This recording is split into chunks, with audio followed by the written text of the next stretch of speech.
प्यारे बच्चों नमस्कार। मैं कृष्णकांत त्रिपाठी अपने चैनल में आपका स्वागत करता हूं। कक्षा 12 गणित में हम लोग विविध प्रश्नावली 10 के 13 सवाल कर चुके थे। आज के वीडियो में उससे आगे के सवाल देखेंगे। 14वां सवाल हमारा है, यदि ए बी सी समान परिमाणों वाले परस्पर लंबवत सदिश हैं तो दर्शाइए कि सदिश A plus B plus C सदिशों ए बी तथा सी के साथ बराबर झुका हुआ है।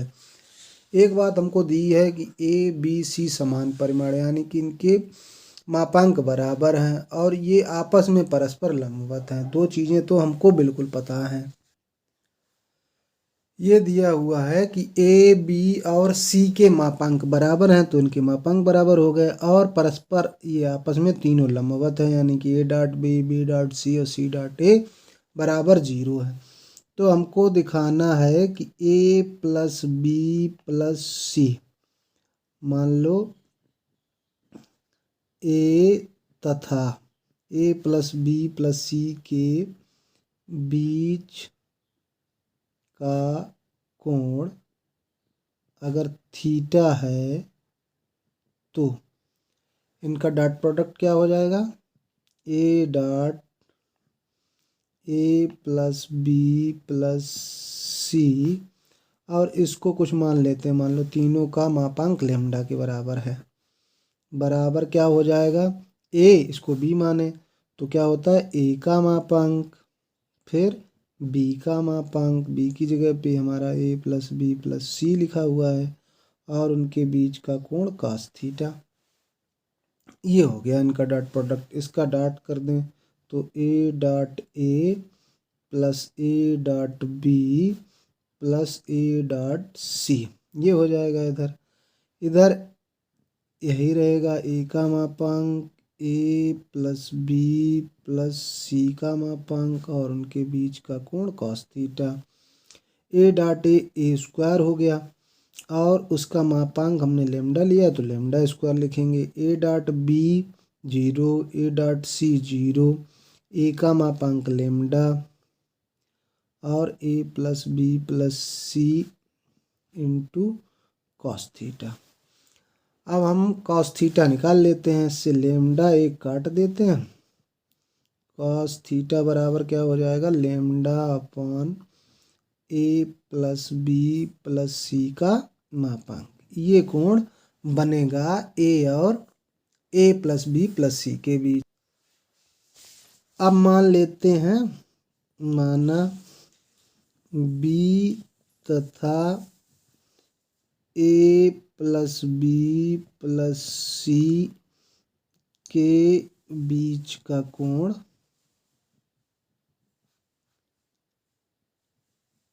फाई मान लेते हैं। तो फिर इनका डॉट प्रोडक्ट निकालते हैं, ए प्लस बी प्लस सी बराबर क्या हो जाएगा, बी का मापांक A plus B plus C का मापांक इंटू उनके बीच का कोण cos फाई। यहाँ लिख देते हैं B dot A B dot B हो जाएगा प्लस बी डॉट सी हो जाएगा। यहाँ इसका मापांक lambda A plus B plus C और उनके बीच का कोण cos phi. A dot B 0 है, बी डॉट बी स्क्वायर हो गया, बी का मापांक वो लेमडा स्क्वायर हो गया, बी डॉट सी 0 है, ये भी lambda A plus B plus C cos phi. अब अगर हम लेमडा एक लेमडा काट दें, cos फाई का मान पूछें तो क्या हो जाएगा, लेमडा अपॉन मॉड ए प्लस बी प्लस सी, यही हो जाएगा। यही मेरा मान आया था पहले, ए और ए प्लस बी प्लस सी के बीच, ये आ गया बी और ए प्लस बी प्लस सी के बीच। इसी प्रकार आप करेंगे तो सी के बीच भी यही कोण आ जाएगा, क्योंकि सबके मापांक बराबर हैं तो वहाँ लेमडा रख देंगे और वो सी स्क्वायर लेमडा स्क्वायर आ जाएगा। तो इसी अतः क्या सिद्ध हो गया कि A plus B plus C A B C के साथ समान कोण बनाता है। 15वां सवाल हमारा है, सिद्ध कीजिए कि vector A plus B dot vector A plus B बराबर वेक्टर ए का मापांक का स्क्वायर प्लस वेक्टर बी के मापांक का स्क्वायर यदि और केवल यदि ए और बी परस्पर लंबवत हैं। यह दिया हुआ है कि ना तो ए जीरो है ना बी जीरो है। हमसे कहा गया है कि A plus B vector dot A plus B vector, इसका मान निकाल लेते हैं पहले। तो क्या हो जाएगा, A vector dot A vector plus A vector dot B vector. अब बी का डॉट कर देते हैं, B dot A plus B dot B. अब हमको पता है कि ए डॉट ए बराबर क्या होता है, ए स्क्वायर। तो ये तो हो गया ए स्क्वायर। ए डॉट बी और बी डॉट ए बराबर ही होता है, तो हो गया 2a डॉट बी प्लस ये हो गया बी स्क्वायर। अब इनका डॉट प्रोडक्ट इसके बराबर आ गया और हमें चाहिए केवल इसके बराबर, तो ये पद नहीं होना चाहिए, तभी तो आएगा A square plus B square. तो यदि A plus B dot A plus B बराबर, अगर हम ये लेते हैं कि A vector square plus B vector square, तो क्या होना चाहिए, 2a डॉट बी होना चाहिए जीरो। लेकिन 2 तो कभी जीरो नहीं हो सकता, 2 का तो मान 2 है। इसका मतलब ये होगा कि ए डॉट बी जीरो होना चाहिए। ए डॉट बी जीरो होना चाहिए। ये कब होता है, यानी कि ए और बी परस्पर लंबवत हों, तभी ए डॉट बी जीरो होता है। जब ए और बी दोनों जीरो नहीं है तब एक ही कंडीशन बचती है कि ए और बी परस्पर लंबवत हों। तो ये जो हमसे बात कही गई है कि A plus B dot A plus B, ये A square plus B square के तभी बराबर होगा यदि और केवल यदि ए डॉट बी बराबर जीरो, यानी कि ए और बी परस्पर लंबवत है। तो यही हमारा हो गया आंसर। 16वां सवाल हमारा है, यदि दो सदिशों ए और बी के बीच का कोण थीटा है तो A dot B greater than or equal to zero होगा यदि। ये 4 ऑप्शन हमारे हैं कि थीटा 0 और पाई बाई 2 के बीच होगा, जीरो से लेके पाई बाई 2 तक होगा, 0 और पाई के बीच होगा, थीटा का मान 0 से लेकर पाई तक होगा। ये 4 मान में से हमको दिया क्या है, ए और बी के बीच का कोण थीटा है। तो हमें मालूम है अगर उनके बीच का कोण थीटा है तो ए डॉट बी बराबर क्या हो जाएगा, ए का मापांक इंटू बी का मापांक और उनके बीच की कोसाइन कॉस थीटा। अब हमसे कह रहा है कि A dot B is greater than और इक्वल टू जीरो। तो इसका मान तो ये है, ए का मापांक बी का मापांक कॉस थीटा ग्रेटर देन और इक्वल टू जीरो। अब देखो, अगर दो शून्येतर सदिश हैं, मतलब जो जीरो नहीं है इनका मापांक, तो उनका मापांक तो हमेशा ग्रेटर देन जीरो ही आएगा। अगर जीरो भी है तो जीरो रहेगा। तो ए और बी तो धनात्मक ही आएंगे हमेशा, जब भी उनका परिमाण निकाला जाएगा तो वो हमेशा धनात्मक होगा। तो इसका मतलब ये ग्रेटर देन जीरो है, वो डिपेंड काहे पे करेगा कि cos theta greater than zero हो। यहाँ लिख देंगे कि मॉड ए तथा मॉड बी हमेशा धनात्मक होगा। क्यों, कोई माइनस सब में आई जे के सब में माइनस लगा हो, अगर उसका मापांक निकालेंगे तो उनके गुणांकों का वर्ग किया जाता है, तो माइनस की संख्या का वर्ग भी प्लस हो जाएगा, तो हमेशा धनात्मक होगा। तो ये ग्रेटर देन जीरो किस पे डिपेंड करेगा, जब उनके बीच का कोण धनात्मक आए। Cos theta is greater than zero, or equal to zero, यानी कि कॉस थीटा का मान किसके बराबर या जीरो कितने मान होता है, कॉस पाई बाई 2 का मान होता है जीरो के बराबर। तो इसका मतलब अब थीटा क्या हो गया, थीटा π/2 के इक्वल हो सकता है या 0 हो सकता है। तो इसमें हमारा कौन सा मान आ गया, ऑप्शन बी सही हो गया। समझ में आ गया? नहीं समझ में आया तो एक बार और बता देता हूँ। ए डॉट बी ग्रेटर देन और इक्वल टू 0 दिया गया है। ए डॉट बी का मान होता है ए बी कॉस थीटा, वो ग्रेटर देन इक्वल टू 0, तो ए बी तो हमेशा ही ग्रेटर देन और इक्वल टू 0 होते हैं। तो इसका मतलब कॉस थीटा जब ग्रेटर देन और इक्वल टू 0 होगा तभी ये चीज़ ग्रेटर देन और इक्वल टू 0 होगी। और कॉस 90 का मान 0 होता है, तो थीटा का मान कहाँ से, 0 से लेके 90 तक हो सकता है।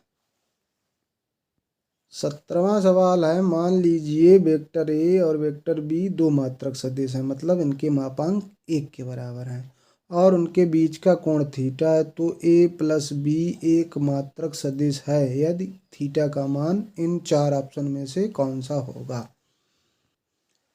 ए का मापांक, बी का मापांक, ये सब एक है।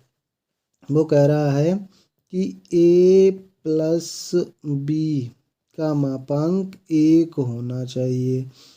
तो इसका मतलब क्या होगा कि इसके वर्ग का अगर वर्ग कर दें तो उसका वर्ग भी तो 1 का वर्ग 1 ही रहेगा। इसका मतलब क्या हुआ, ए डॉट ए बराबर होता है स्क्वायर, तो इसको हम लिख सकते हैं A plus B dot A plus B बराबर 1। इसका मतलब क्या हुआ, डॉट प्रोडक्ट निकाल देते हैं, A dot A plus A dot B plus B dot A plus B dot B बराबर 1। ये तो हो गया हमारा A square. A dot B और बी डॉट ए आपस में बराबर होते हैं तो 2a डॉट बी हो गया। ये हो गया हमारा बी स्क्वायर बराबर 1। लेकिन ए और बी के मापांक कैसे हैं, 1, ये तो मात्रक सदिश हैं और उनके बीच का कोण है थीटा, उनके मापांक 1 1 हैं। तो ए डॉट बी क्या होता है, ए का मापांक इंटू बी का मापांक और उनके बीच का कोण cos theta plus B square, 1 का वर्ग करेंगे 1 ही हो जाएगा। ये 1 1 कैंसिल हो गया। ये हो गया 2 कॉस थीटा। इस 1 को उधर ले जाएं तो ये माइनस का 1 हो जाएगा। इसका मतलब कॉस थीटा बराबर हो गया -1/2। अब 1/2 का 60 का मान होता है, तो ये कितने का मान होता है, cos 120। cos 120 का मान निकालेंगे तो क्या हो जाएगा, cos 90 plus 30, cos 90 plus theta यानी कि माइनस साइन थीटा, और ये हो गया -1/2। तो थीटा का मान क्या हो गया, 2π/3। ये कौन से ऑप्शन में है, डी में, ऑप्शन डी सही है। 18वां सवाल हमारा है, आई डॉट जे क्रॉस के plus J dot I cross के प्लस के डॉट आई क्रॉस जे का मान बताना है। तो इसके लिए हमें वो साइक्लिक वाले सूत्र मालूम होने चाहिए कि जे क्रॉस के बराबर आई, के क्रॉस आई बराबर जे। अगर क्रम इनका क्रॉस में पलट जाता है तो क्योंकि ये सदिश राशि है इसलिए माइनस चिन्ह आ जाता है, आई क्रॉस जे बराबर के, I dot I J dot J के डॉट के, ये 1 होता है। तो यहाँ से जब हम मान निकालेंगे तो आई जे क्रॉस के ये क्या हो जाएगा, I plus J dot I cross के लिखा हो, जबकि के क्रॉस आई चक्री क्रम में होता है, के क्रॉस आई जे होता है, तो ये क्या हो जाएगा माइनस जे प्लस के डॉट आई क्रॉस जे, ये क्या हो जाएगा के। अब हमें मालूम है कि आई डॉट आई बराबर 1, ये हो गया माइनस जे डॉट जे, के डॉट के बराबर 1, तो ये हो गया 2 और माइनस जे डॉट जे बराबर 1 हो गया, तो 2 में से 1 गया तो 1 रह गया। ऑप्शन कौन सा सही हो गया, सी ऑप्शन सही। 19वां सवाल है हमारा, ए और बी के बीच का कोण थीटा है, तो ए डॉट बी का मापांक ए क्रॉस बी के मापांक के बराबर होगा जब थीटा का मान इसमें से क्या होगा। तो क्या दिया गया है, ए डॉट बी का मापांक बराबर ए क्रॉस बी का मापांक, ये हमको दिया गया है। इनके सूत्र हम लोगों को पता है। ए डॉट बी का सूत्र क्या होता है? A B cos theta. और ए क्रॉस बी का सूत्र क्या होता है? A B sine theta. तो ये हो गया।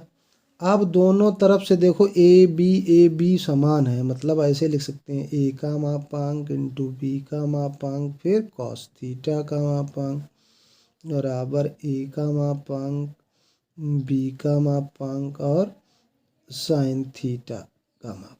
तो ए बी दोनों तरफ से आ गए, बराबर कैंसिल हो गया। इसको हमने लिख दिया साइन थीटा बराबर कॉस थीटा। कॉस थीटा से भाग दे दें तो साइन थीटा बटे कॉस थीटा बराबर कॉस थीटा बटे कॉस थीटा। साइन बटे कॉस क्या होता है? tan theta. और ये क्या हो गया? बराबर एक। तो एक कितने का मान होता है? tan 45 का। तो इसका मतलब थीटा बराबर क्या हो गया? π/4। ये ऑप्शन बी में दिया गया है, तो ऑप्शन बी सही है। इस तरह से हमारी ये पूरी एक्सरसाइज खत्म होती है। अब कल से शुरू करेंगे 11वां चैप्टर। धन्यवाद।